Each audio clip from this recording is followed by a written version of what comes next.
बहुत बहुत स्वागत है आपका मेरे चैनल पर अनुराधा हिंदी क्लासेस में।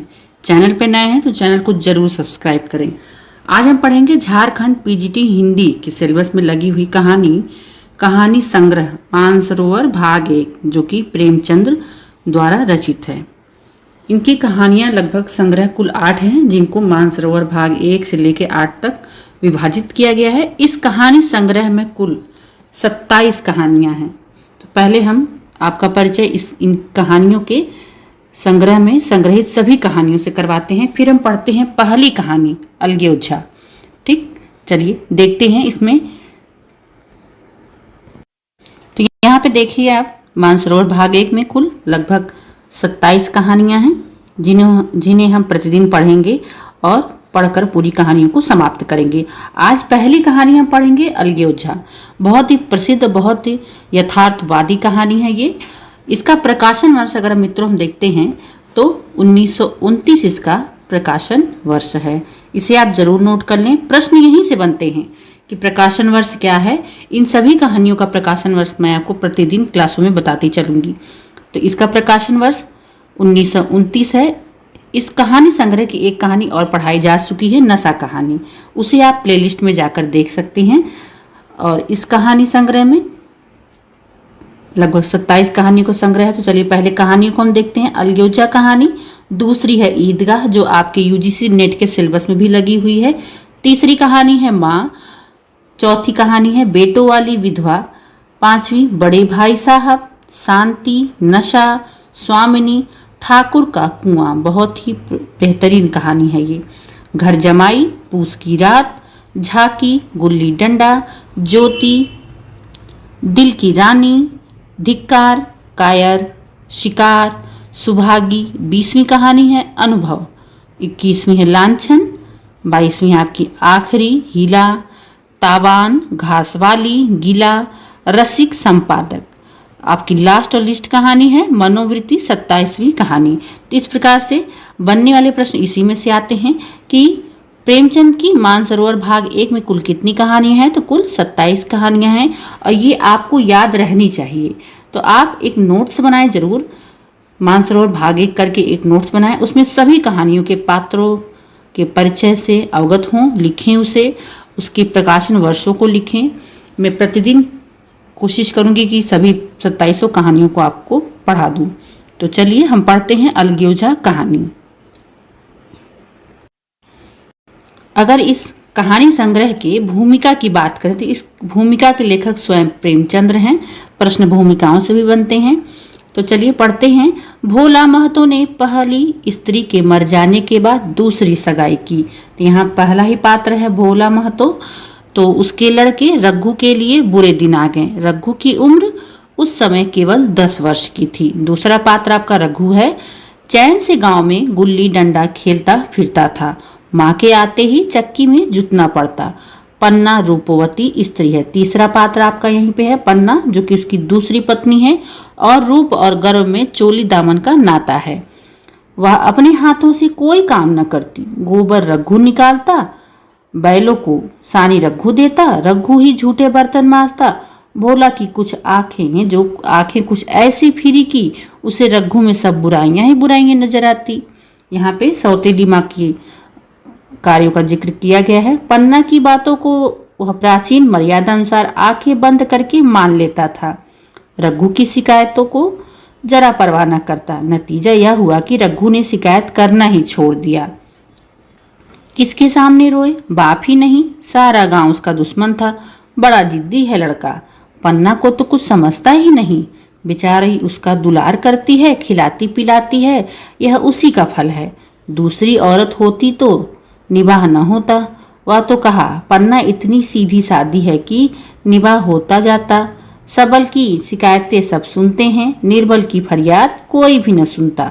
रघु का हृदय माँ की ओर से दिन दिन फटता जाता था। यहाँ तक कि 8-60 गुजर गए। एक दिन भोला के नाम भी मृत्यु का संदेशा आ पहुंचा।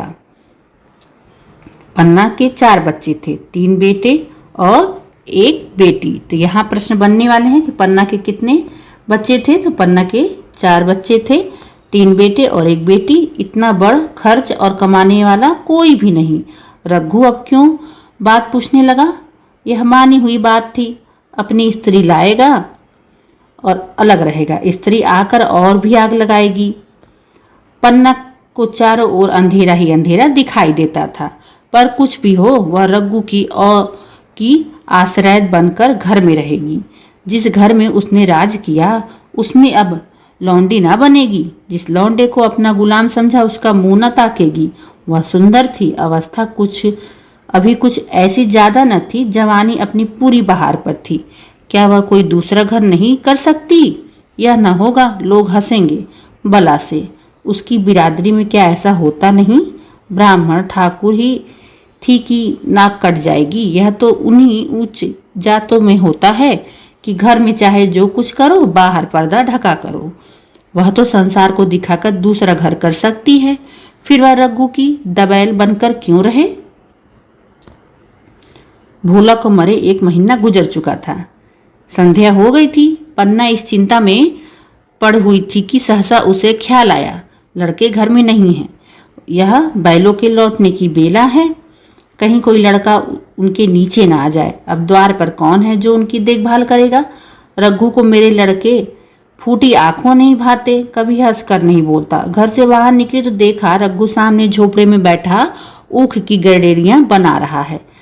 लड़के उसे घेरे खड़े हैं और छोटी लड़की उसकी गर्दन में हाथ डाले उसकी पीठ पर सवार होने की चेष्टा कर रही है।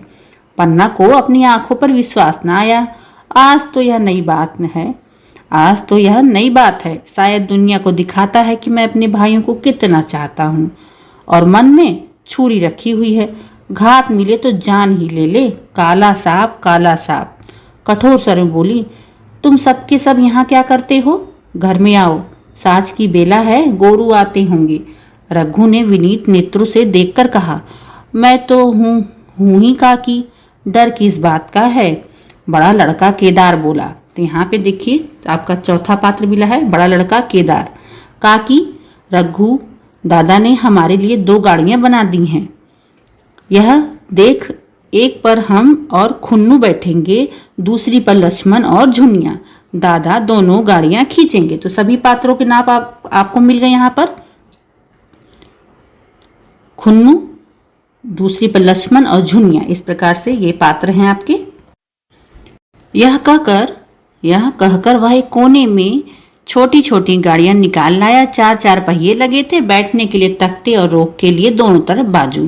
पन्ना ने आश्चर्य से पूछा, ये गाड़ियां किसने बनाई? केदार ने चिढ़कर कहा, रघु दादा ने बनाई है, और किसने? भगत के घर से वसूला और रुखानी मांग लाए और चटपट बना दी। खूब दौड़ती है काकी, बैठ खुन्नू मैं खींचूं। तो यहाँ पर एक पात्र का और नाम आया है भगत, उसे भी आप नोट कर लें। खुन्नू गाड़ी में बैठ गया, केदार खींचने लगा। चरचर शोर हुआ, मानो गाड़ी भी इस खेल में लड़कों के साथ शरीक है। लक्ष्मण ने दूसरी गाड़ी में बैठकर कहा, दादा खींचो। रघु ने झुनिया को भी गाड़ी में बिठा दिया और गाड़ी खींचता हुआ दौड़ा।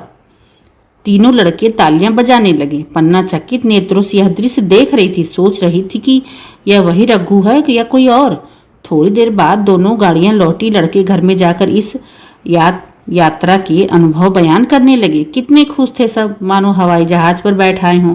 खुन्नू ने कहा, काकी सब पेड़ दौड़ रहे थे, लक्ष्मण और बछिया कैसे भागी, सबकी सब दौड़ी। केदार, काकी, रघु दोनों गाड़ियां एक साथ खींच ले जाते हैं। झुनिया सबसे छोटी थी, उसकी व्यंजना शक्ति उछल कूद और नेत्रों तक परिमित थी। तालियां बजा बजा कर नाच रही थी। खुन्नू, अब हमारे घर गाय भी आ जाएंगी काकी, रघु दादा ने गिरधारी से कहा है, हमें एक गाय ला दो। गिरधारी बोला, कल लाऊंगा। केदार, 3 सेर दूध देती है काकी, खूब दूध पिएंगे। इतने में रघु भी अंदर आ गया। पन्ना ने अवहेलना की दृष्टि से देखकर पूछा, क्यों रघु, तुमने गिरधारी से कोई गाय मांगी है? रघु ने क्षमा प्रार्थना के भाव से कहा, हाँ मांगी तो है, कल लाएगा। पन्ना, रुपए किसके घर से आएंगे यह भी सोचा है?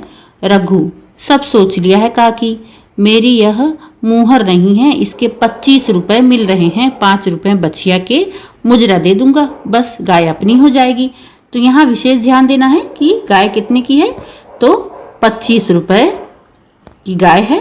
ठीक, तो 25 रुपए मिल रहे हैं, उसी से गाय आएगी। कहाँ से आएगी? गिरधारी के घर से आएगी। पन्ना सन्नाटे में आ गई। अब उसका अविश्वासी मन भी रघु के प्रेम और सज्जनता को अस्वीकार न कर सका। बोली, मुहर को क्यों बेच देते हो? गाय की अभी कौन जल्दी है, हाथ में पैसे हो जाएं तो ले लेना। सुना सुना गला अच्छा न लगेगा। इतने दिनों गाय नहीं रही तो क्या लड़के नहीं जिए? रघु दार्शनिक भाव से बोला, बच्चों के खाने पीने के यही दिन है काकी। इस उम्र में ना खाया तो फिर क्या खाएंगे?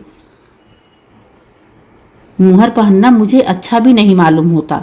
लोग समझते होंगे कि बाप तो गया, इसे मुहर पहनने की सूझी है। तो यहाँ मोस्ट इंपॉर्टेंट देना है, मुहर को बेचकर गाय आएंगी।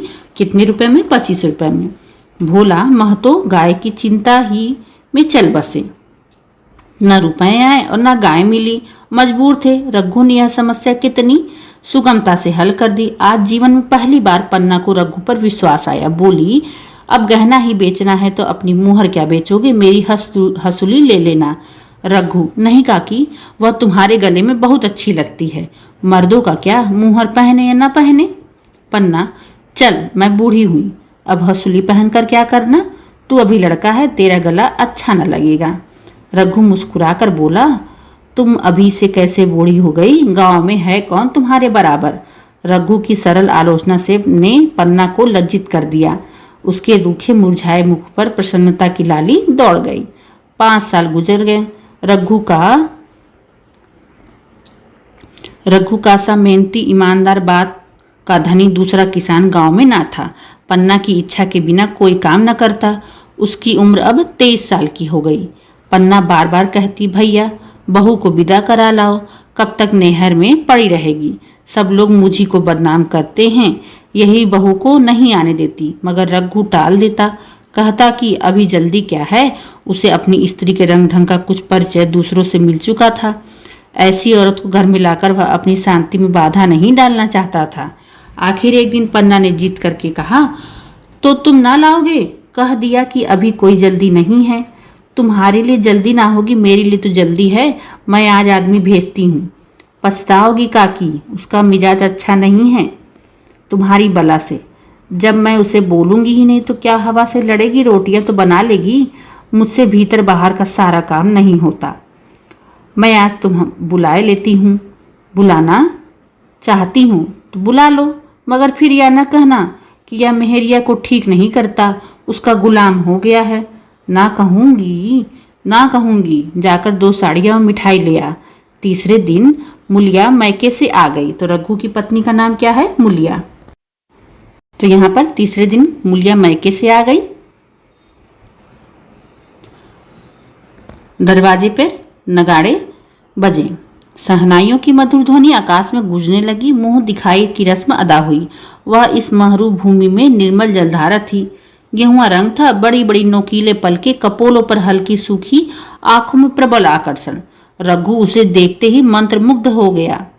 प्रातःकाल पानी का घड़ा लेकर चलती, तब उसका गेहुआ रंग प्रभात की सुनहरी किरणों से कुंदन हो जाता। मानो उसा अपनी सारी सुगंध, उसका सारा विकास और उन्माद लिए मुस्कुराती चली जाती। मुलिया मैके से ही जली भुनी आई थी। मेरा शौहर छाती फाड़कर काम करे और पन्ना रानी बनी बैठी रहे, उसके लड़के जो हैं रईस जादे बने घूमे। मुलिया से यह बर्दाश्त ना होगा। वह किसी की गुलामी ना करेगी। अपने लड़के तो अपने ही होते हैं, भाई किसके होते हैं? जब तक पर नहीं निकलते। रघु को घेरे हुए हैं, जो ही जरा सयाने हुए पर झाड़ कर निकल जाएंगे, बात भी नहीं पूछेंगे। एक दिन उसने रघु से कहा, तुम्हें इस तरह गुलामी करनी हो तो करो, मुझसे ना होगी। रघु, तो फिर क्या करूं? तू ही बता। लड़के तो अभी घर का काम करने लायक भी नहीं हैं। मुलिया, लड़के रावत के हैं, कुछ तुम्हारे नहीं। यही पन्ना है जो तुम्हारे दाने दाने को तरसाती थी। सब सुन चुकी हूँ। मैं लौंडी बनकर ना रहूंगी। तुम्हारे पैसे का मुझे हिसाब नहीं मिलता। न जाने तुम क्या लाते हो और क्या करती हो। तुम समझते हो रुपए घर में ही तो हैं, रुपए घर ही में तो हैं, मगर देख लेना तुम्हें जो 1 फूटी कौड़ी मिले। रघु, रुपए पैसे तेरे हाथ में देने लगूं तो दुनिया क्या कहेगी, यह तो सोच। मूलिया, दुनिया जो चाहे कहे, दुनिया के हाथों बिकी नहीं हूं, देख लेना, भाड़ दीप कर हाथ काला ही रहेगा। फिर तुम अपने भाइयों के लिए मरो, मैं क्यों मरूं? रघु ने कुछ जवाब न दिया। उसे जिस बात का भय था वह इतनी जल्दी सिर पर आ पड़ी। अब अगर उसने बहुत तत्थो धम्बो किया तो साल 6 महीने और काम चलेगा, बस आगे यह डोंगा चलता नजर नहीं आता। बकरी की माँ कब तक खैर मनाएगी। यहाँ पर एक मुहावरा आया हुआ है। एक दिन पन्ना ने महुए का सूखावन डाला। बरसात शुरू हो गई थी, बखार में अनाज गीला हो रहा था। मूलिया से बोली, बहू जरा देखती रहना, मैं तालाब से नहा आऊं। मूलिया ने लापरवाही से कहा, मुझे नींद आ रही है, तुम बैठकर देखो, एक दिन ना नहाओगी तो क्या होगा। पन्ना ने साड़ी उतार कर रख दी, नहाने ना गई। मूलिया का बार खाली गया। कई दिन के बाद एक शाम को पन्ना धान रोप कर लौटी। अंधेरा हो गया था, दिन भर की भूखी थी। आशा थी बहू ने रोटी बना रखी होगी, मगर देखा तो यहाँ चूल्हा ठंडा पड़ा था और बच्चे मारे भूख के तड़प रहे थे। मूलिया ने आहिस्ता से पूछा, अभी चूल्हा नहीं जला? केदार ने कहा, आज दोपहर को भी चूल्हा नहीं जला काकी, भाभी ने कुछ भी नहीं बनाया। पन्ना, तो तुम लोग ने खाया क्या? केदार, कुछ नहीं, रात की रोटी थी, खुन्नू और लक्ष्मण ने खाई, मैंने सत्तू खा लिया। पन्ना, और बहू? केदार, वह पड़ी सो रही है, कुछ नहीं खाया। पन्ना ने उसी वक्त चूल्हा जलाया और खाना बनाने बैठ गई। आटा गूंथती थी और रोती थी, क्या नसीब है, दिन भर खेत में जली, घर आई तो चूल्हे के सामने जलना पड़ा। केदार का 14वां साल था। भाभी के रंग ढंग देखकर सारी स्थिति समझ रहा था। बोला, काकी भाभी अब तुम्हारे साथ रहना नहीं चाहती। पन्ना ने चौंक कर कहा, क्या कुछ कहती थी? केदार, कहती कुछ नहीं थी, मगर है उनके मन में यही बात। फिर तुम क्यों नहीं उसे छोड़ देती? चाहे जैसे रहे, हमारा भी भगवान है। पन्ना ने दांतों से जीभ दबाकर कहा, चुप, मेरे सामने ऐसी बात भूल कर भी न कहना। रघु तुम्हारा भाई नहीं, तुम्हारा बाप है। मूलिया से कभी बोलोगे तो समझ लेना जहर खा लूंगी। दशहरे का त्योहार आया। इस गांव में कोस भर एक पूर्व में मेला लगता था। गांव के सब लड़के मेला देखने चले।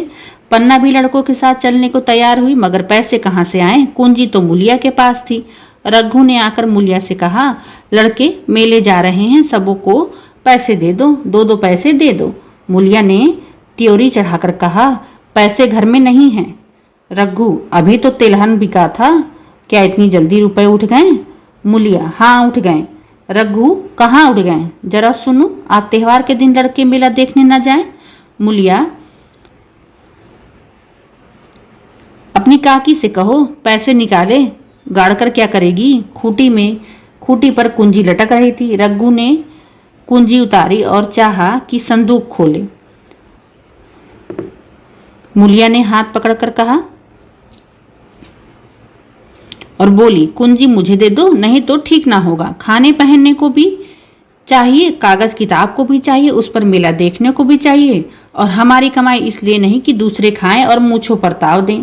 पन्ना ने रघु से कहा, भैया पैसा क्या होगा? पन्ना ने रघु से कहा कि भैया पैसा क्या होगा, लड़के मेला देखने ना जाएंगे। रघु ने झिड़क कर कहा, मेला देखने क्यों न जाएंगे, सारा गांव जा रहा है, हमारे ही लड़की ना जाएंगे। यह कहकर रघु ने अपना हाथ छुड़ा लिया और पैसे निकालकर लड़कों को दे दिए, मगर कुंजी अब मूलिया को देने लगा। तब उसने उसे आंगन में फेंक दिया और मुंह लपेट कर लेट गई। लड़के मेला देखने ना गए। इसके बाद 2 दिन गुजर गया। मूलिया ने कुछ नहीं खाया और पन्ना भी भूखी रही। रघु कभी इसे मनाता, कभी उसे, पर यह न उठती न वह।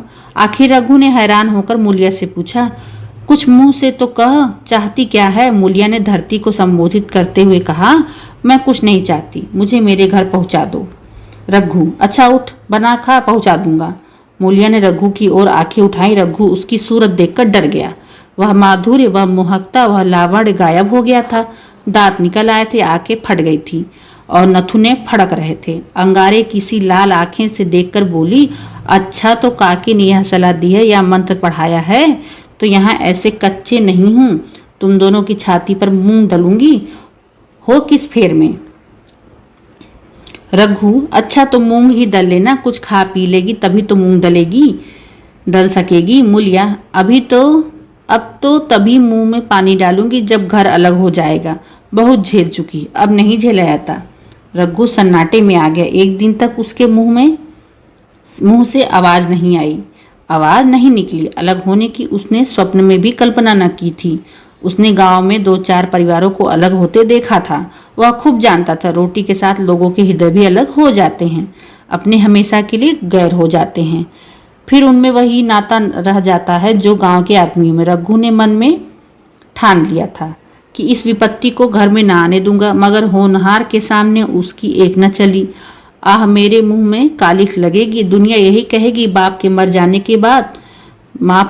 मर जाने पर 10 साल भी एक में निभाह ना हो सका। फिर किससे अलग हो जाऊं? जिनको गोद में खिलाया, जिनको बच्चों की तरह पाला, उसके लिए तरह तरह के कष्ट झेले, उन्हीं से अलग हो जाऊं? अपने प्यारों को घर से निकाल कर बाहर करूं? उसका गला फंस गया। कांपते हुए सर में बोला, तू क्या चाहती है? मैं अपने भाइयों से अलग हो जाऊं? भला सोच तो, कहीं मुंह दिखाने लायक रहूंगा? मूलिया, तो मेरा इन लोगों के साथ निभाना होगा। रघु, तो तू अलग हो जा, मुझे अपने साथ क्यों घसीटती है? मूलिया, तो मुझे क्या तुम्हारे घर में मिठाई मिलती है? मेरे लिए क्या संसार में जगह नहीं? रघु, तेरी जैसी मर्जी, जहां चाहे रह, मैं अपने घर वालों से अलग नहीं हो सकता। जिस दिन इस घर में 2 चूल्हे जलेंगे उस दिन मेरे कलेजे के 2 टुकड़े हो जाएंगे। मैं यह चोट नहीं सह सकता। तुझे तो तकलीफ हो रही है, वह मैं दूर कर सकता हूँ। माल असबाब की मालकिन तू ही है। अनाज पानी तेरे ही हाथ में है। अब रह क्या गया है? अगर कुछ काम धंधा करना नहीं चाहती, मत कर। भगवान ने मुझे समाई दी होती तो मैं तुझे तिनका तक न उठाने देता। तेरे यह सुकुमार हाथ पांव मेहनत मजदूरी करने के लिए बनाए ही नहीं गए हैं। मगर क्या करूं, अपना कुछ बस ही नहीं है। फिर भी तेरा जी कोई काम करने को न चाहे, मत कर, मगर मुझसे अलग होने को न कह। तेरे पैरों पड़ता हूं। मूलिया ने सिर से अंचल खिसकाया और जरा समीप आकर बोली, मैं काम करने से नहीं डरती, न बैठे बैठे खाना चाहती हूँ, मगर मुझसे किसी की धौंस नहीं सही जाती। तुम्हारी काकी घर का काम काज करती है तो अपने लिए करती है, अपने बाल बच्चों के लिए करती है, मुझ पर एहसान नहीं करती। फिर मुझ पर धौंस क्यों जमाती है? उन्हें अपने बच्चे प्यारे होंगे, मुझे तो तुम्हारा आसरा है। मैं अपनी आंखों से यह नहीं देख सकती। सारा घर तो चैन करे, मैं जरा से बच्चे तो दूध पिए और जिनके बलबूते पर गृहस्थी बनी हुई है वह मट्ठे को तरसे, कोई उसका पूछने वाला ना हो। जरा अपना मुंह तो देखो, कैसी सूरत निकल आई है। औरों के तो 4 बरस में अपने पट्टे तैयार हो जाएंगे, तुम तो 10 साल में खाट पर पड़ जाओगे। बैठ जाओ, खड़े क्यों हो? क्या मार कर भागोगे? मैं तुम्हें जबरदस्ती ना बांध लूंगी, यह मालकिन का हुक्म नहीं है। सच कहूं, तुम बड़े कठकलेजी हो। मैंने जानती ऐसे निर्मोहिये से पाला पड़ेगा तो इस घर में भूल से ना आती भी तो मन न लगाती, मगर अब तो मन तुमसे लग गया है। घर जाऊं भी मन तो यहाँ ही रहेगा, और तुम जो हो मेरी बात नहीं पूछते। मूलिया की रसीले बातें जो हैं रघु पर कोई असर न डाल सकी। वह उसी रुखाई से बोला, मूलिया, मुझसे यह ना होगा। अलग होने का ध्यान करते ही मेरा मन न जाने कैसा हो जाता है। यह चोट मुझसे ना सही जाएगी।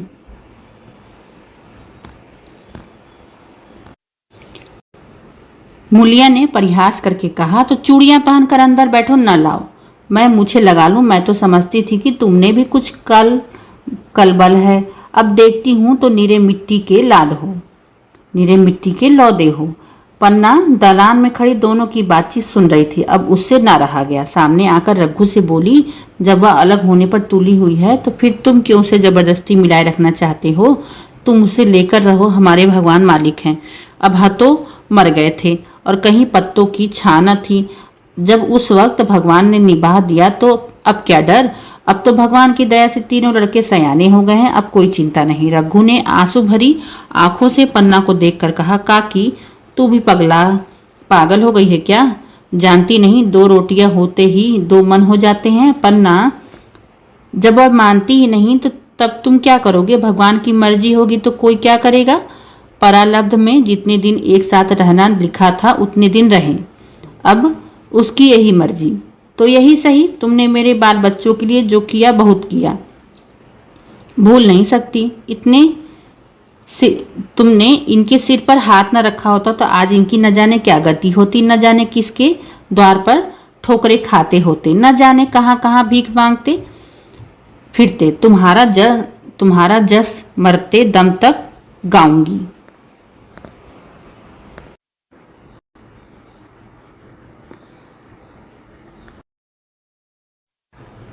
अगर मेरी खाल तुम्हारे जूते बनाने के काम आते तो खुशी से दे दूं, चाहे तुमसे अलग हो जाऊं, पर जिस घड़ी पुकारोगे कुत्ते की तरह दौड़ी आऊंगी। यह भूल कर भी ना सोचना कि तुमसे अलग होकर मैं तुम्हारा बुरा चेतूंगी। जिस दिन तुम्हारा अनभल मेरे मन में आएगा उसी दिन विष खाकर मर जाऊंगी। भगवान करे तुम दूध नहाओ पूतो फलो। मरते दम तक यही आशीष मेरे रोए रोए से निकलती रहेगी। अगर लड़के भी अपने बाप के हैं तो मरते दम तक तुम्हारा बात मानेंगे। कहकर पन्ना रोती हुई चली गई। रघु वहीं मूर्ति की तरह बैठा रहा। राग आसमान की ओर टकटकी लगी थी, आंखों से आंसू बह रहे थे। पन्ना की बातें सुनकर मुलिया समझ गई अपने पौ 12 हैं।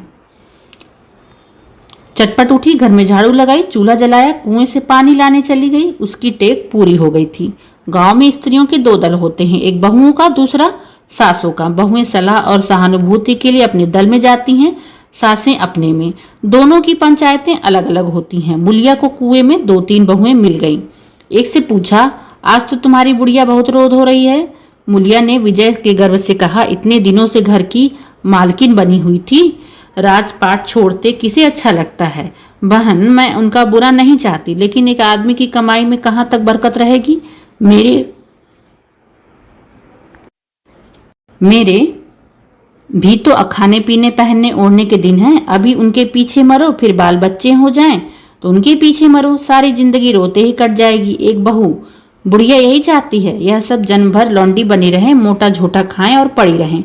दूसरी बहू, किस भरोसे पर कोई मरे। अपने लड़के तो बात पर नहीं पूछते, पराए लड़कों का क्या भरोसा, कल इनके हाथ पैर हो जाएंगे फिर कौन पूछता है। अपनी अपनी मेहरियों का मुंह देखेंगे, पहले ही से फटकार देना अच्छा है, फिर तो कोई ना कलंक होगा। मुलिया पानी लेकर गई, खाना बनाया, रघु से बोली, जाओ नहा आओ, रोटी तैयार है। रघु ने मानो सुना ही नहीं, सिर पर हाथ रखकर द्वार की तरफ ताकता रहा।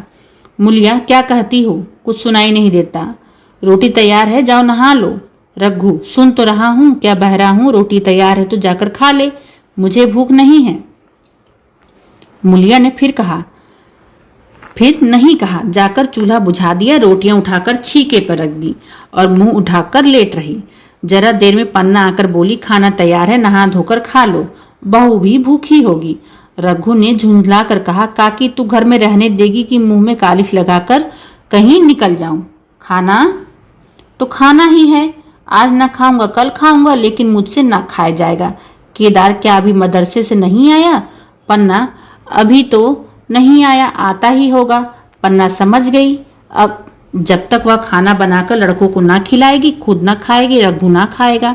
इतना ही नहीं, उसे रघु से लड़ाई करनी पड़ेगी, उसे जली कटी सुनानी पड़ेगी, उसे यह दिखाना पड़ेगा कि मैं ही उससे अलग होना चाहती हूँ, नहीं तो वह इसी चिंता में घुल घुल कर प्राण दे देगा। यही सोचकर उसने अलग चूल्हा जलाया, खाना बनाने लगी। इतने में केदार और खुन्नू मदरसे से आ गए। पन्ना ने कहा, आओ बेटा खा लो, रोटी तैयार है। केदार ने पूछा, भैया को भी बुला लूं ना।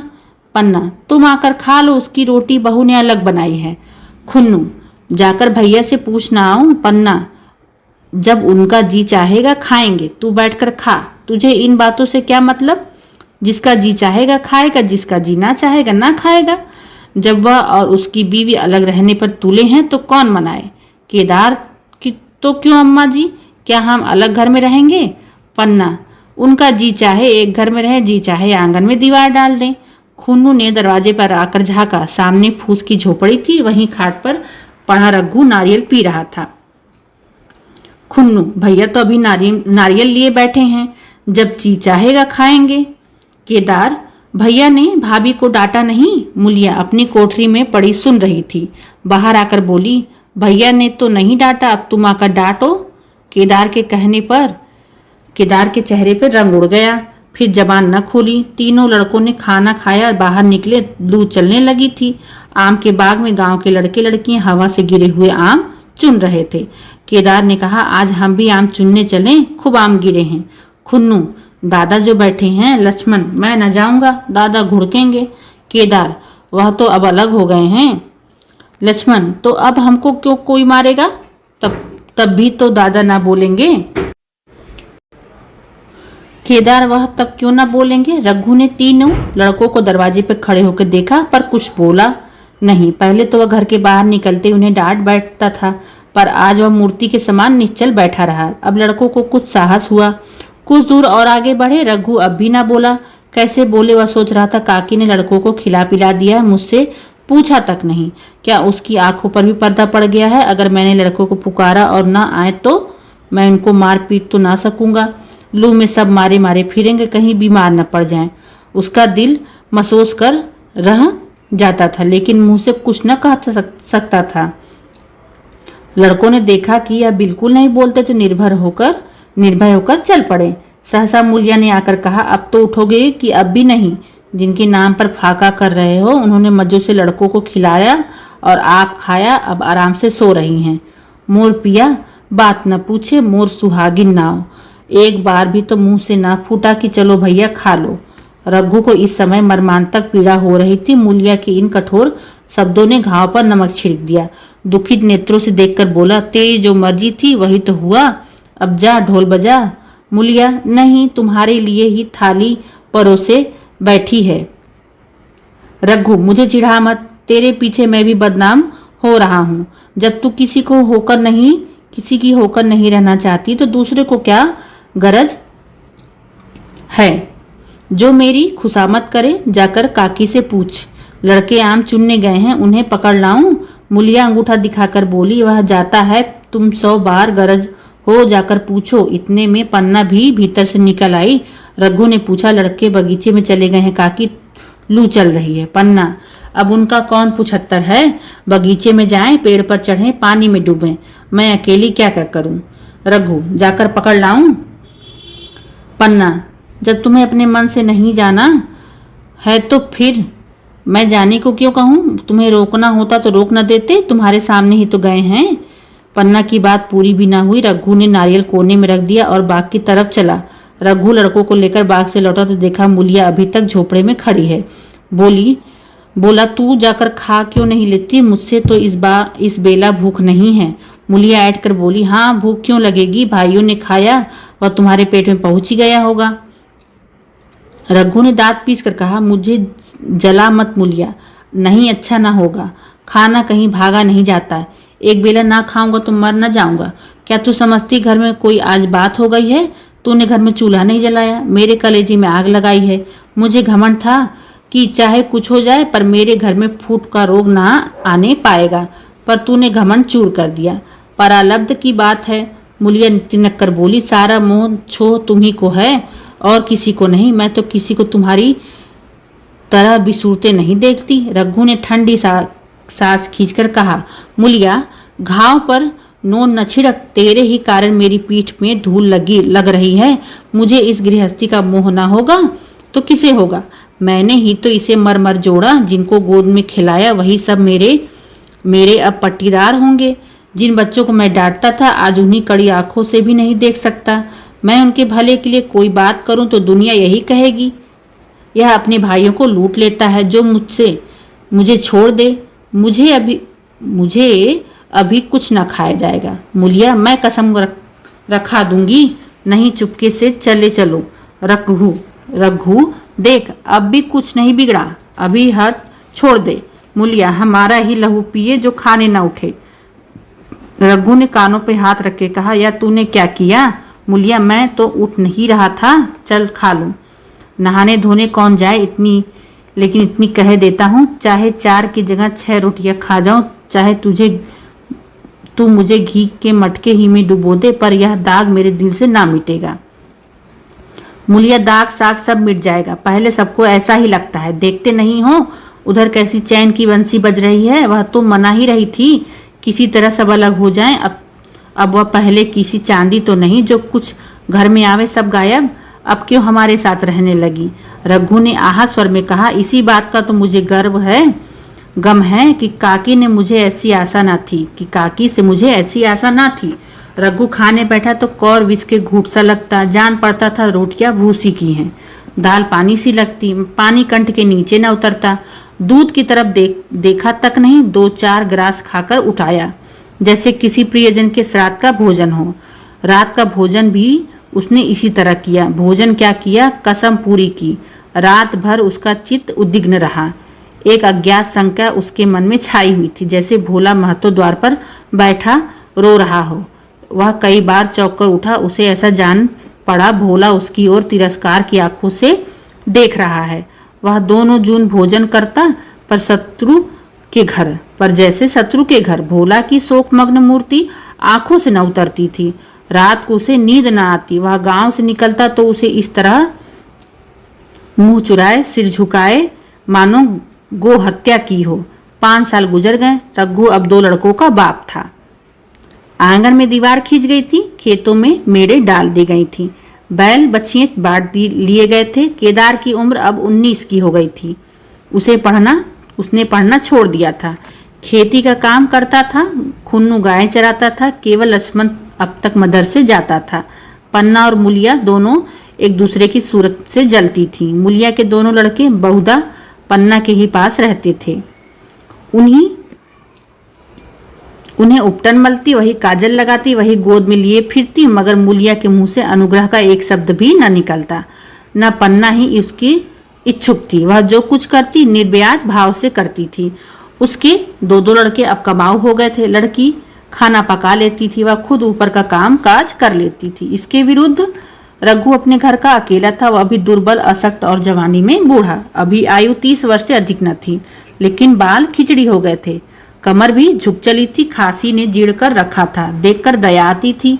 और खेती पसीने की वस्तु थी। खेती की जैसी सेवा होनी चाहिए वह उससे ना हो रही पाती। फिर अच्छी फसल कहाँ से आती? कुछ ऋण भी हो गया था और चिंता भी मारे डालती थी। अब उसे कुछ आराम मिलता चाहिए तो यह था कि उसे कुछ आराम मिलता। इतने दिनों के निरंतर परिश्रम के बाद सिर का बोझ कुछ हल्का होता, लेकिन मुलिया की स्वार्थपरता और अदूरदर्शिता ने लहलहाती हुई खेती उजाड़ दी। अगर सब एक साथ होते तो वह अब तक पेंशन पा जाता। मजे में द्वार पर बैठा हुआ नारियल पीता। भाई काम करते, वह सलाह देता, महतो बना फिरता। कहीं किसी के झगड़े चुकाता, कहीं साधु संतों की सेवा करता। वह अवसर हाथ से निकल गया। अब तो चिंता भार दिन दिन बढ़ता जाता था। आखिर उसे धीमा धीमा जो रहने लगा। हृदयशूल चिंता, कड़ी परिश्रम और अभाव का यही पुरस्कार। पहले कुछ परवाह ना की, समझा आप अच्छा हो जाएगा।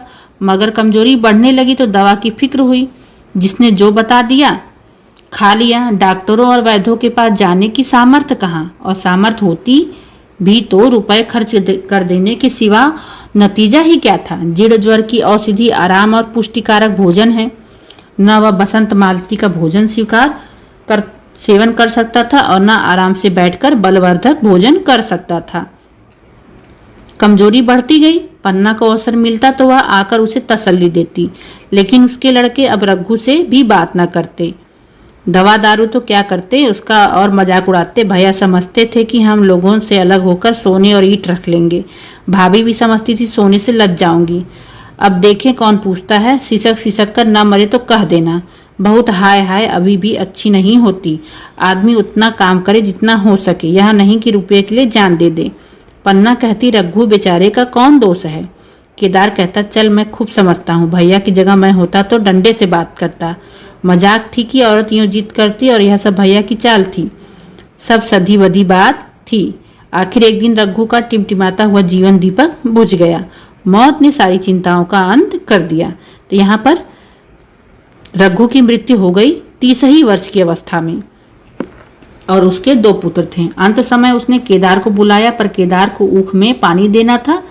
डरा कहीं दवा के लिए न भेज दे। बहाना बना दिया। मुलिया का जीवन अंधकारमय हो गया।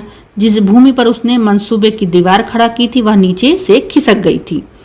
जिस खूंटे के बल से वह उछल रही थी वह उखड़ गया था। गांव वालों ने कहना शुरू कर दिया, ईश्वर ने कैसा तत्काल दंड दिया। बेचारी मारे लाज के अपने दोनों बच्चों को लिए रोया करती। गांव में किसी को मुंह दिखाने का साहस न होता। प्रत्येक प्राणी उससे यह कहता मालूम होता था कि मारे घमंड के धरती पर पांव न रखती थी, आखिर सजा मिल गई कि नहीं। अब इस घर में कैसे निर्वाह होगा, वह किसके सहारे रहेगी, किसके बल पर खेती होगी। बेचारा रघु बीमार था, दुर्बल था, पर जब तक जीता रहा अपना काम करता रहा। मारे कमजोरी के कभी कभी सिर पकड़कर बैठ जाता और जरा दम लेकर फिर हाथ चलाने लगता। सारी खेती तहस नहस हो रही थी, उसे संभालेगा कौन। अनाज की डांठें खलियान में पड़ी थी, ऊख अलग सूख रहे थे और अकेली क्या क्या करेगी। फिर सिंचाई अकेले आदमी का तो काम नहीं, 3-3 मजदूरों को कहाँ से लाए। गांव में मजदूर थे ही कितने, आदमियों के लिए खींचातानी हो रही थी, क्या करें क्या न करें। इस तरह 13 दिन बीत गए। क्रियाकर्म से छुट्टी मिली। दूसरे ही दिन सवेरे मूलिया ने अपने दोनों बालकों को गोद में उठाया और अनाज मारने चली। खलियान में पहुंचकर उसने एक का तो पेड़ के नीचे घास के नरम बिस्तर पर सुला दिया, दूसरे को वहीं बैठाकर अनाज मारने लगी। बैलों को हाँकती थी, रोती थी। क्या इसीलिए भगवान ने उनको जन्म दिया था। देखते देखते क्या से क्या हो गया। इन्हीं दिनों पिछले साल भी अनाज मढ़ा गया था। वह रघु के लिए लोटे में शरबत और मटर की घुग्गी लेकर आई थी। आज कोई उसके आगे है न पीछे, लेकिन किसी की लौंडी तो नहीं। उसे अलग होने का अभी पछतावा न था। एकाएक छोटे बच्चे का रोना सुनकर उसने उधर ताका तो बड़ा लड़का उसे चुमकाकर कह रहा था, भैया चुप रहो। धीरे धीरे उसके मुंह पर हाथ फेरता था चुप कराने के लिए। बिकल था। जब बच्चा किसी तरह न चुप हुआ तो वह खुद उसके पास लेट गया और उसे अपनी छाती से लगाकर प्यार करने लगा। मगर जब वह प्रयत्न भी सफल ना हुआ तो वह रोने लगा। उसी समय पन्ना दौड़ी आई, छोटे बालक को गोद में उठाकर प्यार करती हुई बोली, लड़के को मुझे क्यों न दे देते। बहू आई है। हाय हाय, बेचारा धरती पर पड़ा लेटा है। जब मैं मर जाऊं तो जो चाहे करना, अभी तो जीती हूं। अलग हो जाने से बच्चे तो नहीं अलग हुए। मूलिया ने कहा, तुम्हें भी तो छुट्टी नहीं थी, अम्मा क्या करती। पन्ना, तो तुझे यहाँ आने की ऐसी क्या जल्दी थी, डांट मार ना जाती। 3-3 लड़के तो हैं और किस दिन काम आएंगे। केदार तो कल ही मारने कह रहा था, पर मैंने कहा पहले ऊख में पानी दे लो, फिर आज मारना। मढ़ाई तो 10 दिन बाद भी हो सकती है। ऊख की सिंचाई ना हुई तो सूख जाएगी। कल से पानी चढ़ा हुआ था, परसों तक खेत पुर जाएंगे, तब मढ़ाई हो जाएगी। तुझे विश्वास ना आएगा, जब से भैया मरे हैं केदार को बड़ी चिंता हो गई है। दिन में 100 बार पूछता है, भाभी बहुत रोती तो नहीं, देख लड़के भूखे तो नहीं। कोई लड़का रोता है तो दौड़ा आता, देख अम्मा क्या हुआ, बच्चा क्यों रोता। कल रोकर बोला, अम्मा मैं जानता कि भैया इतनी जल्दी चले आएंगे तो उनकी कुछ सेवा कर लेता। कहाँ जगाए जगाए उठता था, अब देखती हो पहर रात से उठकर काम में लग जाता है। खुन्नू कल जरा सा बोला, पहले हम अपनी ऊख में पानी दे लेंगे तब भैया की ऊख में देंगे। इस पर केदार ने उसे ऐसा डांटा कि खुन्नू के मुंह से फिर बात ना निकली। बोला, कैसी तुम्हारी और कैसी हमारी ऊख। भैया ने जिला ना लिया होता तो आज या तुम मर गए होते या कहीं भीख मांगते। आज तुम बड़े ऊख वाले बने हो, या उन्हीं का पूर्ण प्रताप है कि आज भले आदमी बन बैठे हो। परसों रोटी खाने को बुलाने गई तो मड़ैया में बैठा रो रहा था। पूछा क्यों रोता है, तो बोला अम्मा भैया इसी अलगयोझा के दुख में मर गए। मोस्ट इम्पॉर्टेंट लाइन है, इसी टॉपिक से ही ये कहानी का नाम रखा गया है कि अलगयोझा। तो इसी अलगयोझा से भैया मर गए। उनकी उम्र ही क्या थी, तो यहाँ पर अगर उम्र रघु की उम्र पूछा जाए तो 30 वर्ष में ही वो मृत्यु को प्राप्त हो गया था और केदार की उम्र 19 वर्ष थी।